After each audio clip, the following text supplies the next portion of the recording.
But, you know, Tootsie Pops are kind of the redheaded stepchild of candy, in my opinion. I don't like. If I saw a Tootsie Pop, I would just not. I have to eat a Tootsie Pop now because those are literally the best sucker ever. I like Blow Pops. Oh. Glow Pops were the best. Yes.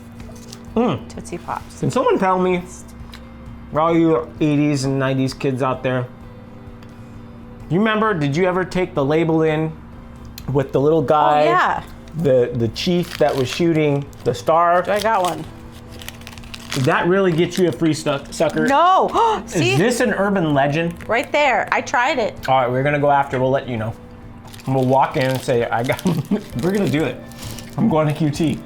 And we're gonna say. Wasn't it like 7-Eleven or I mean, Circle K or that's I the don't only know. thing that was around back then. Yeah, take this off.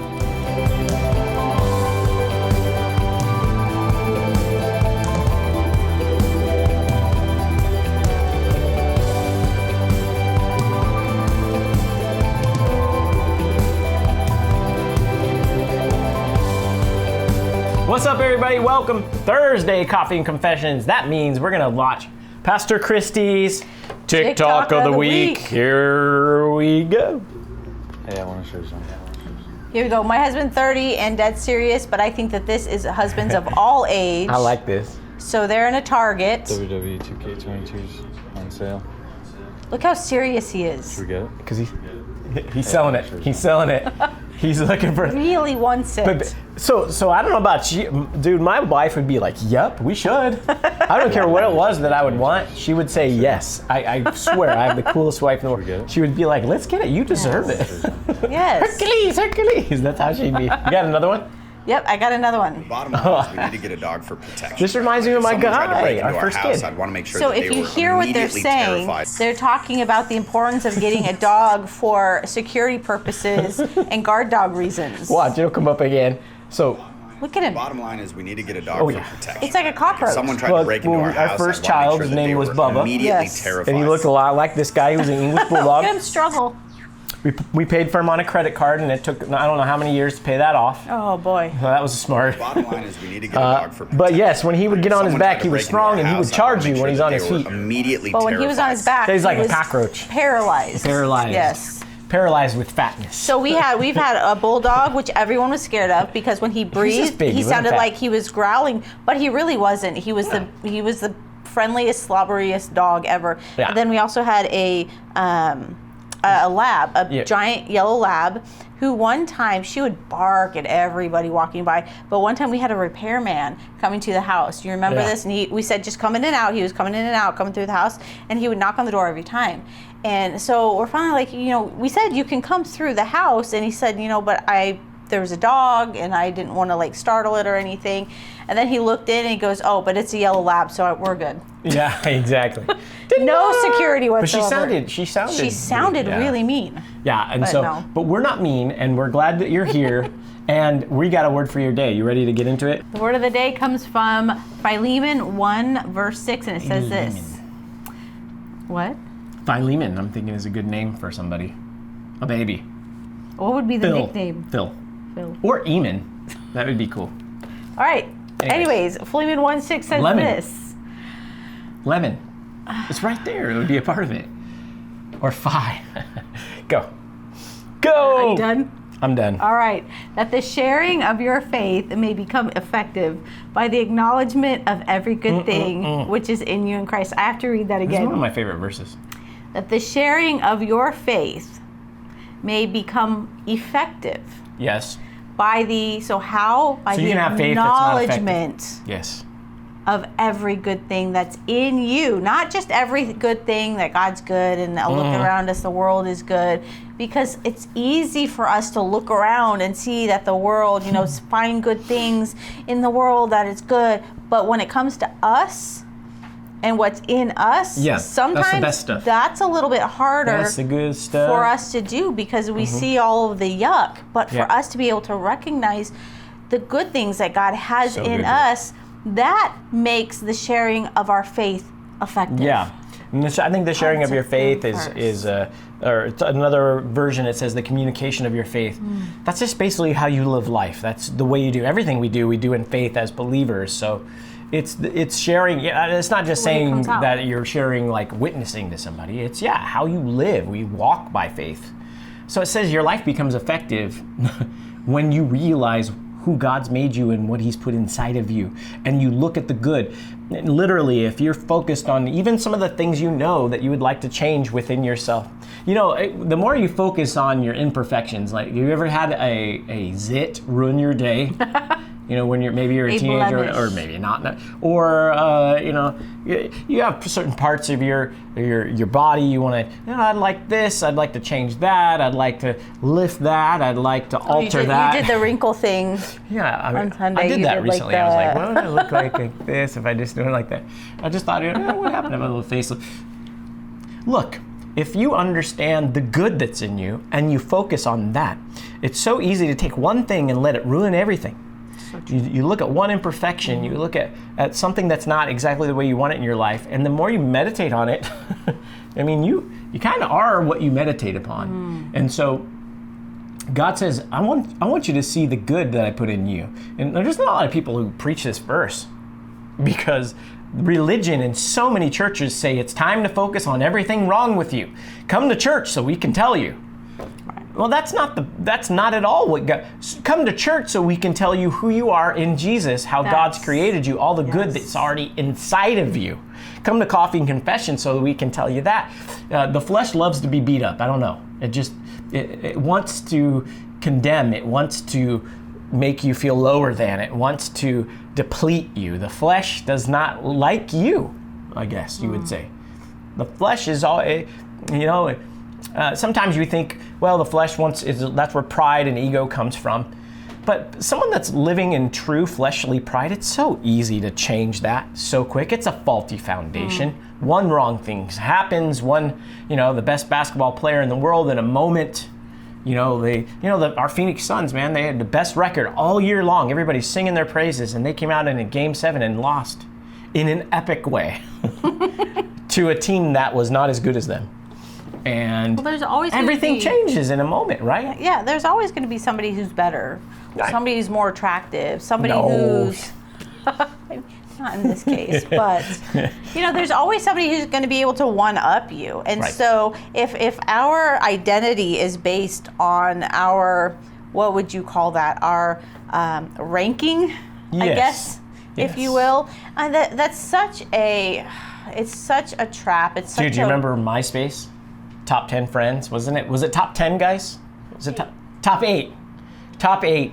And if you weren't in somebody's top 8, then that was like big. Why am I not in your top 8? I'll be offended. Horrible. But there's always going to be somebody. So if we understand who we are and we're confident in who we are, no matter what, then when that person who's better, or that person who is more attractive, or that person who is a little bit more able or qualified or whatever, we can celebrate with them because we're 100% confident in who we are and where we are, and we can celebrate with them. It is. Yeah. Did you ever get happy? So take those chains off. When you see the goodness in someone else, the way that God created them and what He's done in them, boy, that should make you even more excited. And that's the whole reason that I don't like series. I don't.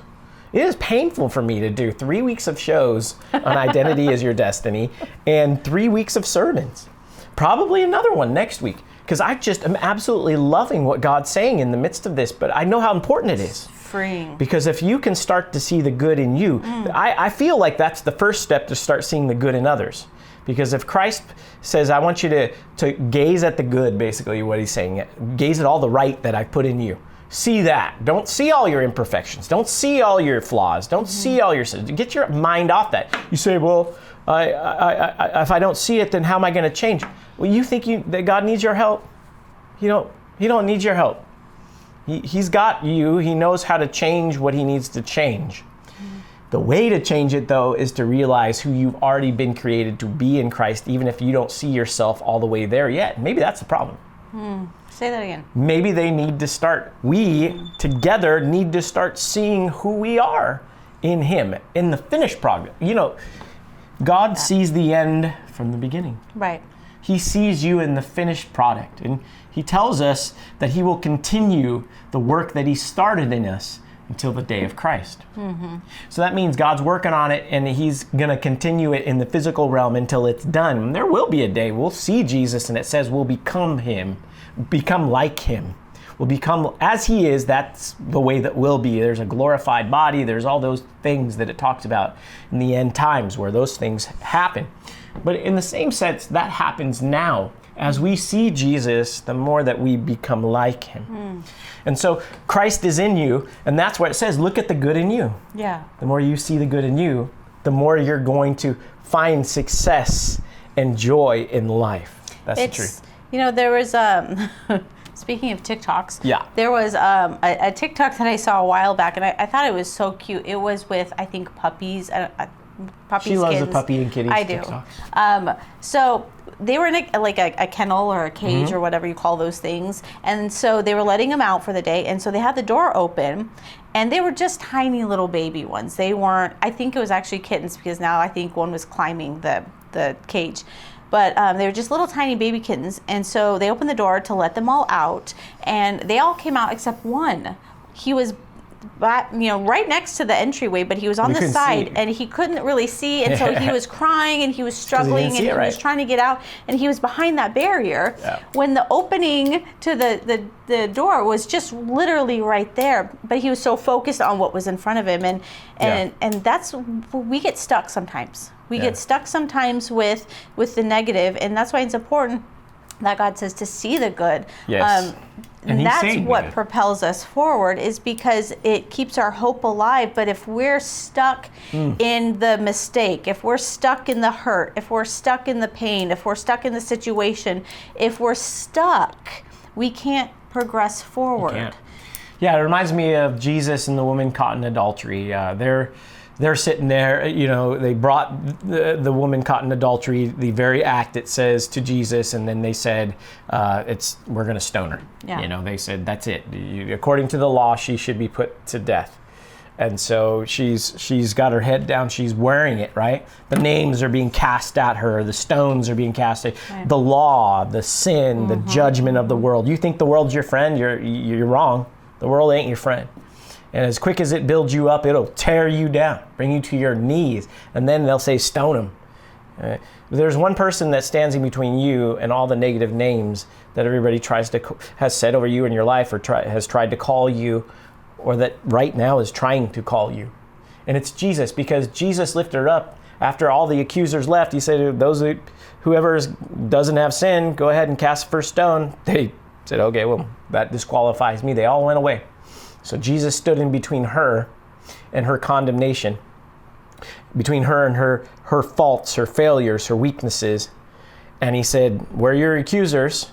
He says, she's like, they're gone. And he said, I don't condemn you either.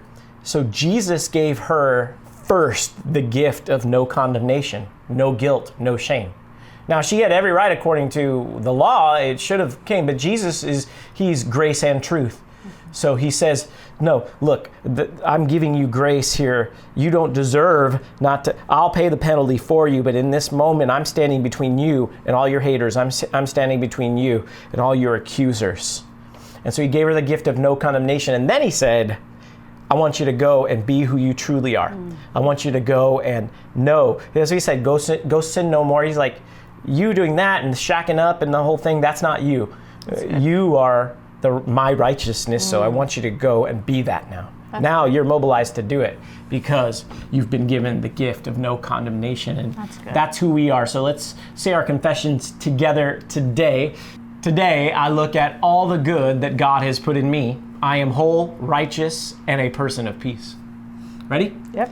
Today, I look at all the good that God has put in me. I am whole, righteous, and a person of peace. Let's go. You want to say this one?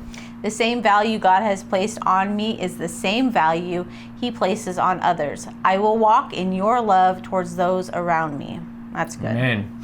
The same value God has placed on me is the same value He places on others. I will walk in your love towards those around me. That's good work. Let's go. Family, we love you. Share the show today, and we're going to see you tomorrow. God bless you.